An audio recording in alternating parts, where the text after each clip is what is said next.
রাজধানীর মিরপুরের একটি বাসায় গ্যাস লিকেজ থেকে বিস্ফোরণে অগ্নিদগ্ধ ৭ জনের মধ্যে ৬ জনের অবস্থাই আশঙ্কাজনক। দগ্ধ সবাইকে চিকিৎসা দেওয়া হচ্ছে জাতীয় বার্ন ও প্লাস্টিক সার্জারি ইনস্টিটিউটে।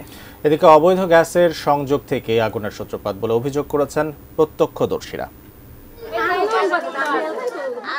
মিরপুর ১১ এর সি ব্লকের একতলা ভবনটি পুড়েছে রোববারের ভোরে, আর পুড়িয়েছে খলিল রুমা পরিবারের ৫ জন সহ ৭ জনকে।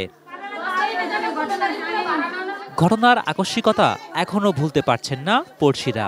আমি একজন অসহায় বাবাকে দেখছি আত্মনাদ করতে, আমার সন্তানকে বাঁচাও, তখন আমি চোখের পানি আটকে রাখতে পারিনি। তারপর আইসা আমি আপনার মাটি হইতে যা ছিল আমি খাবলায় তারপর আমি মারছি।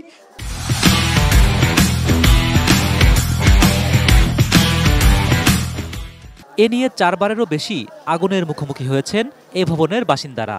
অবৈধ গ্যাস সংযোগ থেকে বারবার আগুন লাগার ঘটনা ঘটছে বলে অভিযোগ তাদের। ওনারা মাটির তল দিয়ে না নিয়ে চোরা লাইনে এভাবে নিস।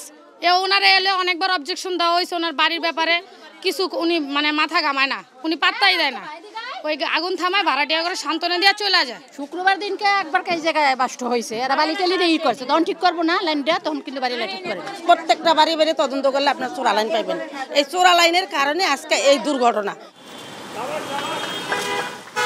রোববার ভোর ৪টার দিকেই দগ্ধদের ভর্তি করা হয় জাতীয় বার্ন ও প্লাস্টিক সার্জারি ইনস্টিটিউটে।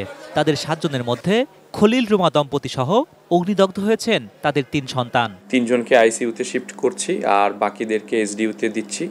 আর এসডিইউতে এই মুহূর্তে আমাদের রোগী শিফট করার প্রক্রিয়া চলমান আছে। আর যেহেতু শ্বাসনালী পুড়িয়ে গিয়েছে, সুতরাং ৬ জনের অবস্থাই আসলে আশঙ্কাজনক। শ্বাসনালী পুড়ে না যাওয়ায় আশঙ্কামুক্ত আছেন দগ্ধদের একজন শাহজাহান মিয়া।